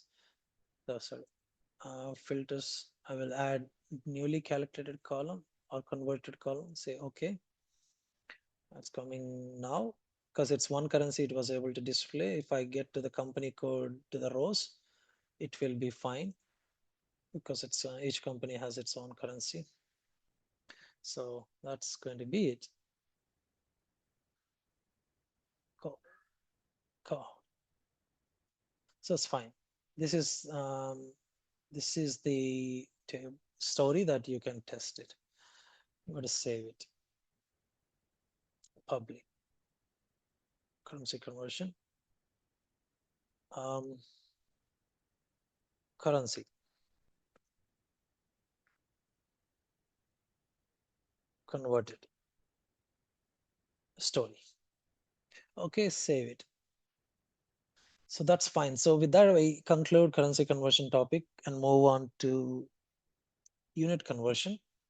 There's one thing that I wanted to tell you about replication flows and currency conversion about decimal places.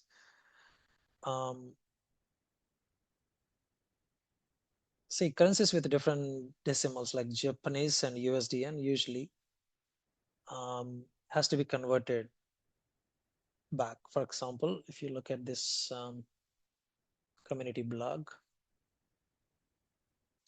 it's a thing in the context of currency conversion. So decimal shift back are the functions as part of S4HANA ABAP series as well as native HANA SQL.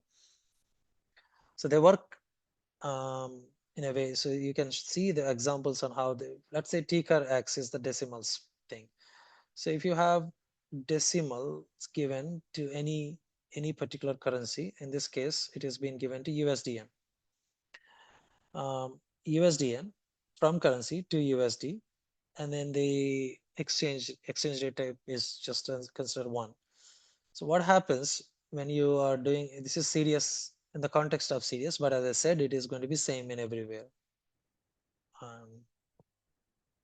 Native HANA as well as DataSphere as well. So what happens in this example, the target currency is USD and from USDN. So now what you can see, if you pass decimal shift or shift to X, which means say yes, but I didn't do it in my example. So what happens is there's going to be a calculation that's going to run for the amount. Let's say if the amount is $1 from source, euro to USD. And then if the decimal factor for euro is going to be 2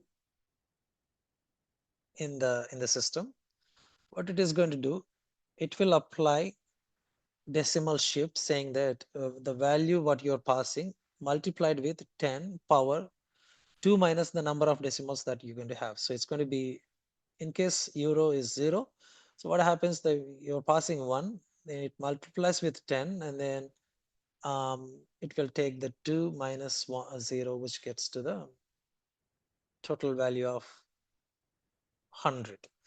So your value will change from 1 to 100, and if um, your exchange rate is 2, then it becomes 200.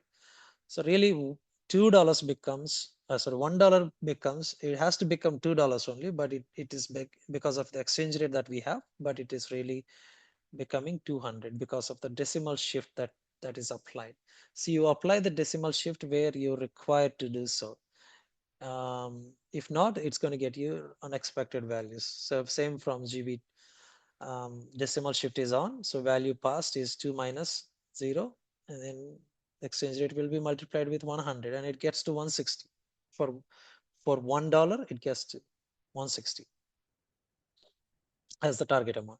Similarly, Japanese currency to USD. So in this case, Japanese currency also 0, but you apply a decimal shift, so it will become 100, and then you apply exchange will be on the converted value, the exchange rate will be applied, not on the original value. It is always going to be on the, so decimal shift will change your value to certain positions after. It's very sixth high school or before high school grade. It's math. Yeah. So that's what and shift back will get that back normal. So shift and shift back is already is usually used in the currencies where decimal places are adjusted. So decimal places adjustment is a configuration controlled by FIT, not yours. Our business will tell and how do they want it to do the decimal shift in the original exchange rate tables, not the reporting team. So based on that, you will control these shift and shift back for those currencies, especially if you do the decimal shift for unnecessary reasons, and then it will fire back and say your amount will be increased in a way. So it's configured by FI team in general, and then you can understand that and then control the behavior accordingly. That's what I'll say. But the point that you need to know is when you are using remote tables, internal format, it will take the exact value just like that. But if you're taking the DataSphere external format using replication flows, mostly we will be using this one.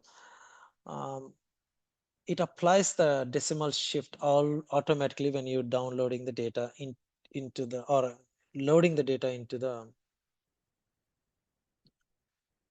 DataSphere system. So in this case, you already shifted the decimal factor in case of DataSphere external format, which is replication flows. So if you're using replication flows, most likely for these currencies, you already putting this into the consideration of shifting, and then amount will be calculated. It is not, if it is using remote tables, shift is required. So we're not using remote tables here. The shift is going to be removed. That's what I was. Similarly for USDN as well. Any currency that has decimal places. So we'll have to check the decimal places in the TCAR F or C, I don't remember. One of those. But yeah, this blog explains this real detail. So decimal places is going to be something somewhere, not this one, TCAR X. Okay. That's about currency conversion. When we conclude that and then move on to the next topic of unit conversion. Very similar. But usually you do it in the sales and production,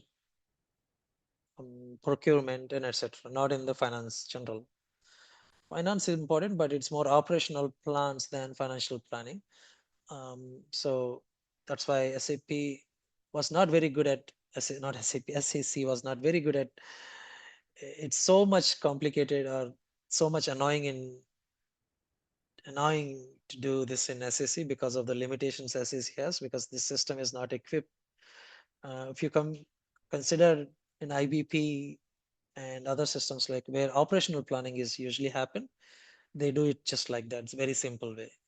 So SAC is not a, so, but they're struggling. People who are, especially when they have to do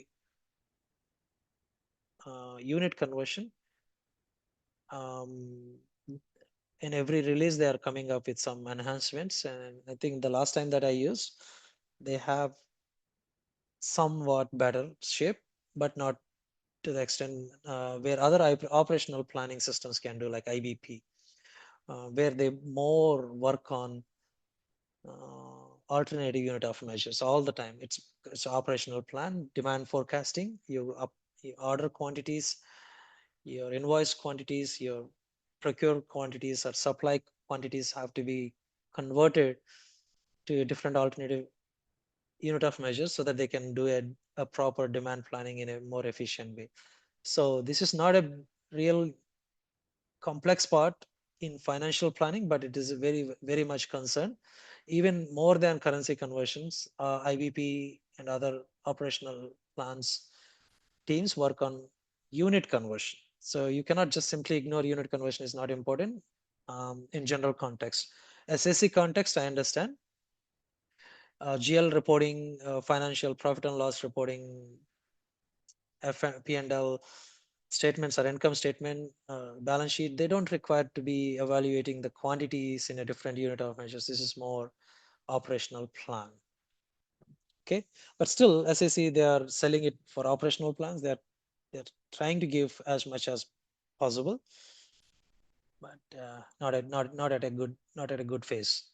Okay, so since we have unit of measure, I was thinking this will be more optimized in DataSphere than SAC, and to give more functionalities and etc., because it has a ETL op options compared to SAC, right? SAC has only or more limited ways to create the calculate conversion measure in SAC model or create a new calculated measure. But limitations are there. But you can go more deeper in DataSphere for unit conversions in the form of transformations.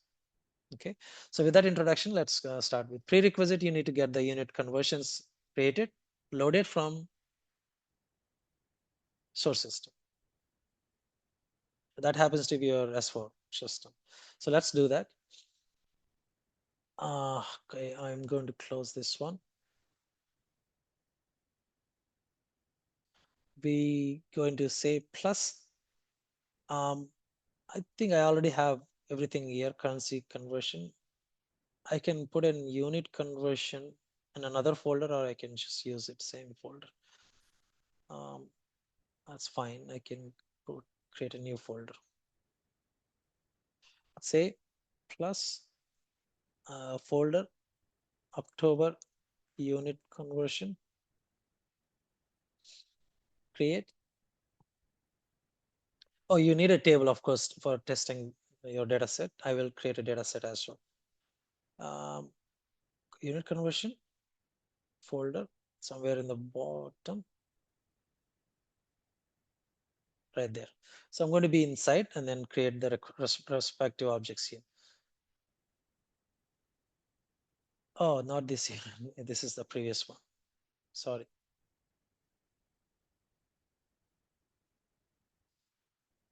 October unit conversion. So same process. The first thing that you're going to do is unit conversion views. It's going to be manual or on. I'm going to choose, and so look at this one. This one is coming from replication flow. So the T006 is the table that gets replicated. And then on top of T006, you also have views generated T006 and T007, sorry, not 7, D and A, and value helper views. These are all the views. So by generally, SAP will try to use this one whenever you use a unit conversion measure, right?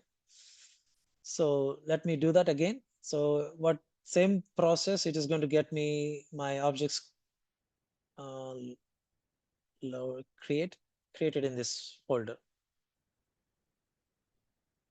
from the other folder. So I got a replication flow.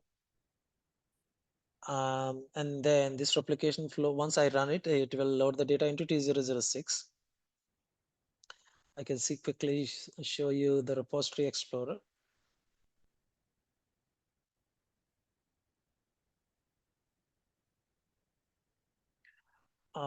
Then IT Central,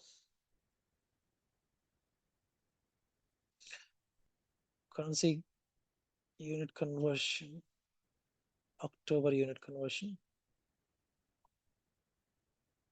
So these are the views. Let's take a look at T006 view. It's just straightforward, nothing to do. There you go. So here you need to use views in even SQL functions also, because of the reason view has some more functionality which is not in the table. So T006 is the only table that you have. Or actually T006D and A. These tables, this replication flow, even though it name as T006, if you open that replication flow, it will have 3 tables loaded. Okay, 6A and 6D. You loaded from this CDS views from settings, initial only is fine. Loaded, I already loaded the data, so it's fine. So cancel it. Okay, I should have be in the repository explorer. So that's, and then if you look at the views first for a moment, T006.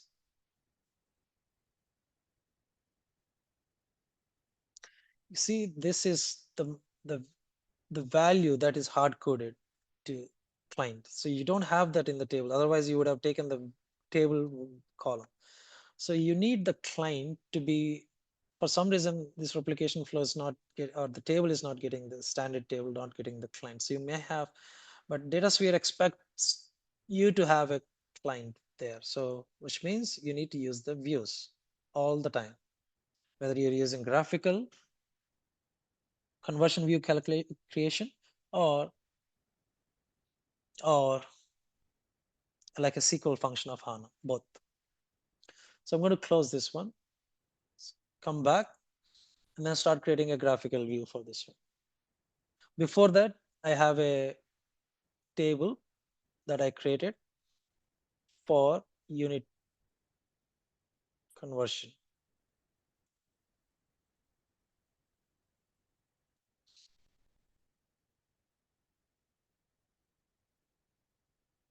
Okay, just do it.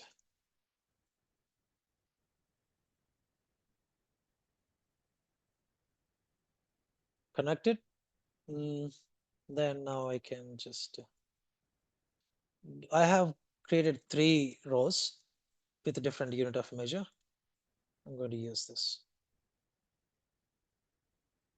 unit conversion table simply. Or you can use flat file for this one, same thing. So you got 1 pound, kg, grams.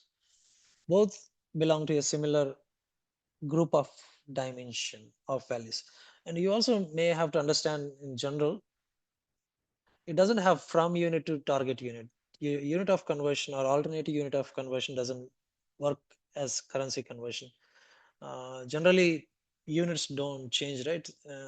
Kgs to pounds is universal. It doesn't change by date.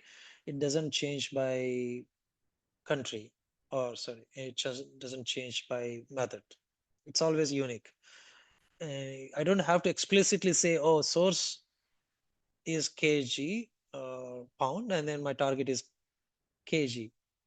By default, if this unit of measure belongs to a group mass or volume or some of these unit dimension values, it knows, the system will know automatically on what conversion factor it has to apply, because it's derived already and pre-calculated.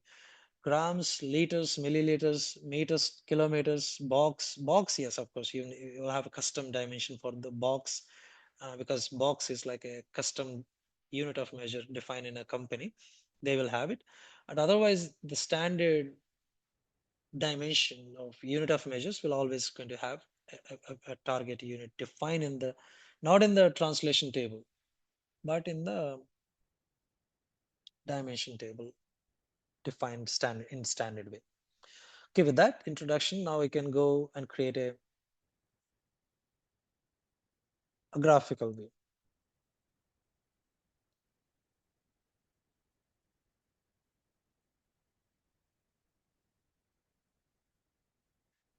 Um,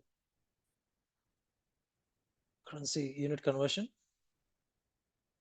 Okay, my table is not in there, so I'm going to go back one step.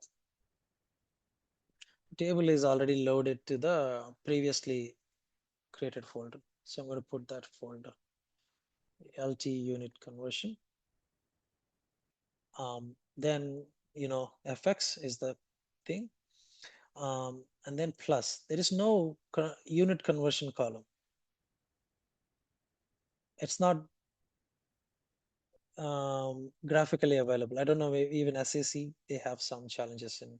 So create a calculated column. All the time it is going to be SQL function, and say order quantity,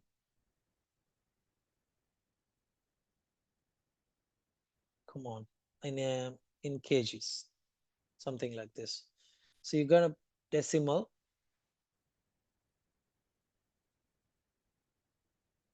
come on,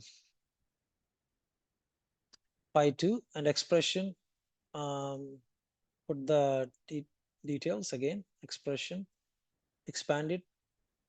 You know the function, right?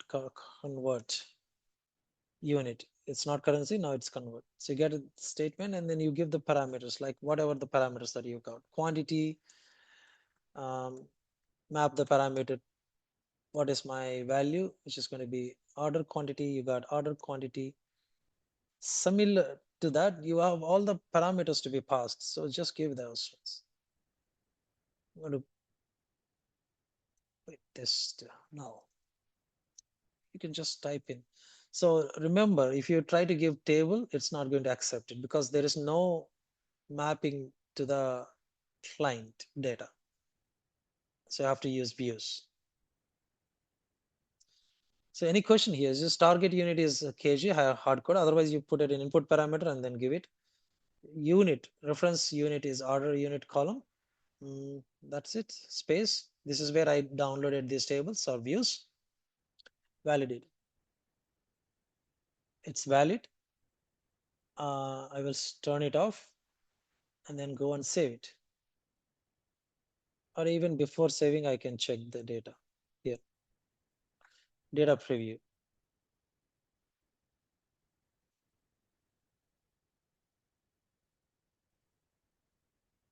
Okay, invalid name. So something wrong happened.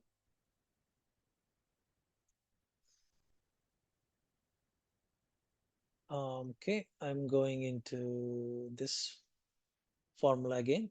Invalid convert unit. It's all good.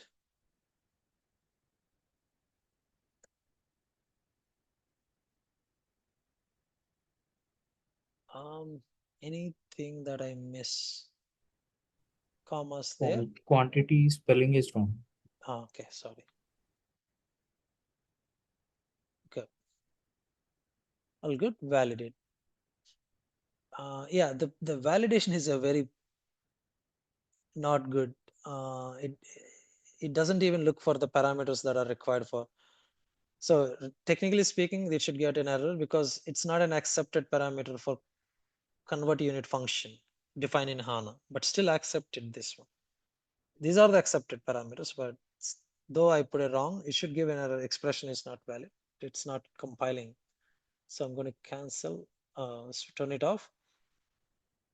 Details close. Put the FX. View. Refresh this one. It's to get the data. Load. Okay, so I understand. So now the ordering unit is pound. So you know 100 pounds is 45 kilos. That's fine. Kilos to kilos is good. But grams, there isn't any conversion factor available in my T006. You can check, or actually in the decimal table, which I check. I think it is not maintained in the sample data. Otherwise, it should have. So they maintained it for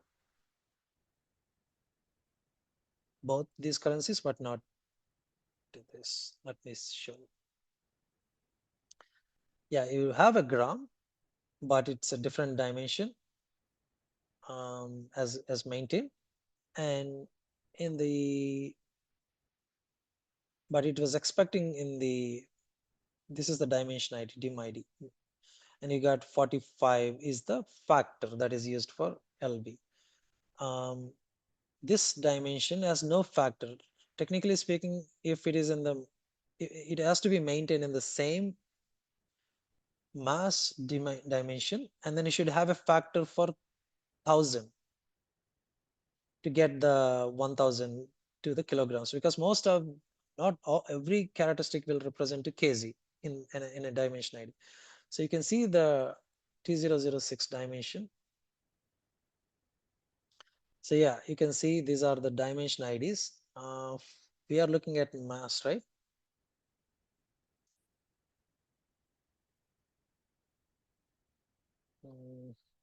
That's the dimension for unit.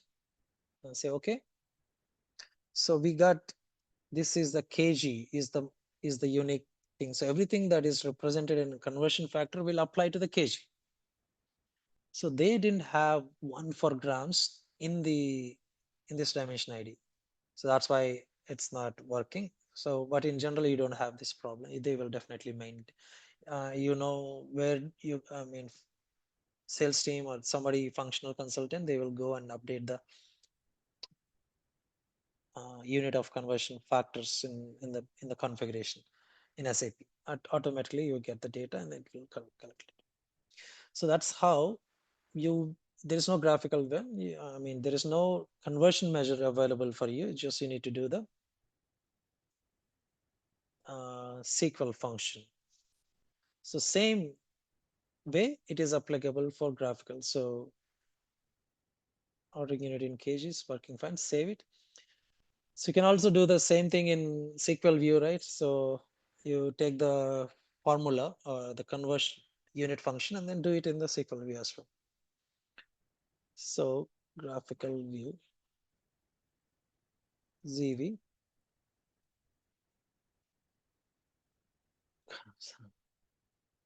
Unit conversion. Done.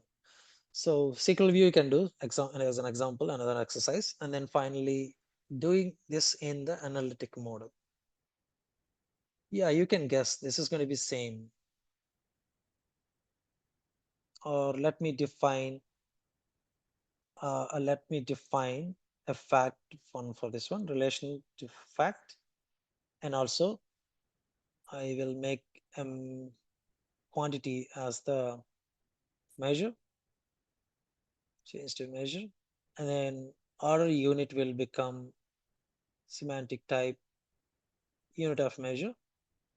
That's the ordering unit. And then here I will update the semantic to use quantity with unit and ordering unit. Same. These are the prerequisites that are required for analytic model to be created. That's going to be the final activity for creating an analytic model.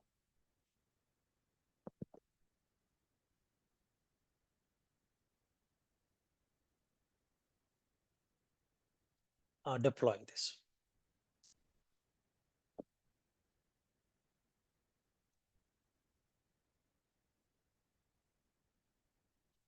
Okay. We'll create an analytic model.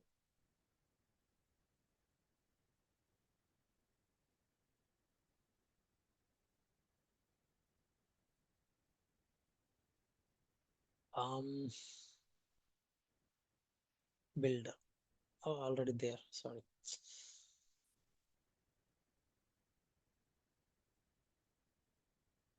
Okay.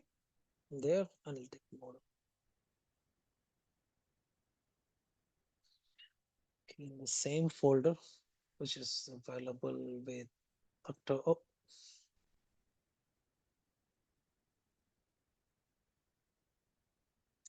unit conversion. I'll drag this to the canvas.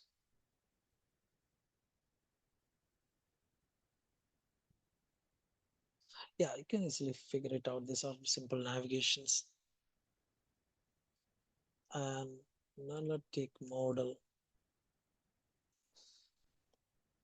for unit conversion. Okay. So in the measures area, you can define, let's say conversion measure is always going to be for currency. So as soon as you got conversion, oh yeah, so you got here in the analytics, you got a graphical one, sorry. Conversion measures, you got currency conversion measure and also unit conversion measure. So here I can say CV naming convention or whatever, or I can say order quantity in the target unit. So I'm going to say source unit and then target unit. Target unit will be fixed kg. Look for it. Select it. Client 000, and by default you will have this formatting advanced properties are already selected to the client and etc. And there's nothing else that I need to do. Measure is not being used, that's fine. So now we got a new measure in the model. This is a newly created. Save it. Save it. Also, you can create a new calculated column and then apply the SQL function here. So you got option there as well. So preview. By default, it is going to take the kg and then just put the vendor and then ordering unit. So you can see 40 and 45 and no determination for grams. So that's how we created a unit of measures in alternate unit of measures to representation in analytic model as well as graphical and SQL views. With currency conversion measure with input parameter with unit conversion. This is an option. I guess this is only for analytic model, not the you can define unit conversion measure in graph in analytic model. So that's it. Any questions on the complete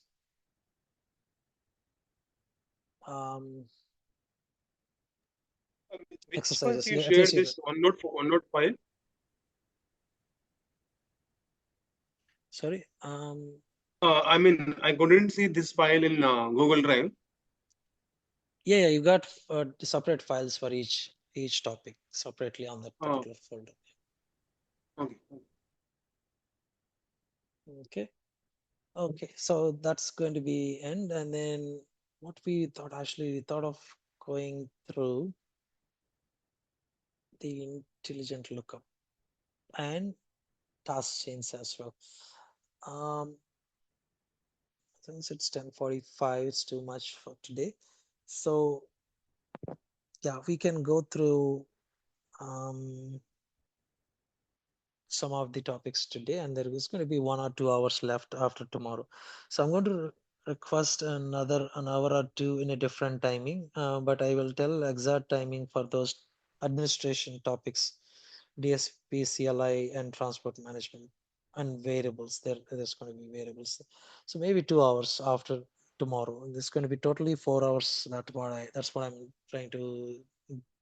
So modeling another 2-3 hours and one administration. So basically, yeah, 4 hours. So I will send a separate Zoom meeting link, or actually I can use the same Zoom meeting link. I'm going to anyway send an email, but for a different timing next week. But if it is not going to be changed, I will whatever the communication it is going to be, I will tell you. Okay.